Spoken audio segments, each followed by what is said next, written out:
Time check po, ang oras po ay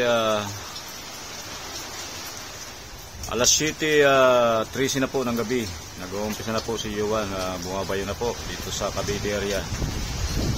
Ayan o, tingnan mo, lakas ang hangin o. Ayan o, malakas o. Ayan o. So guys, magandang gabi sa inyong lahat guys.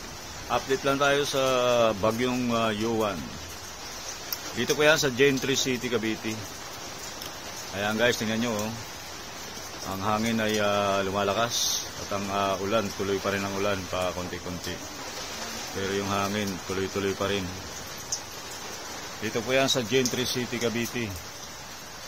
Signal number 3 po kami dito. Signal number 3 ang Gentry City, Cavite. Buong Cavite yun.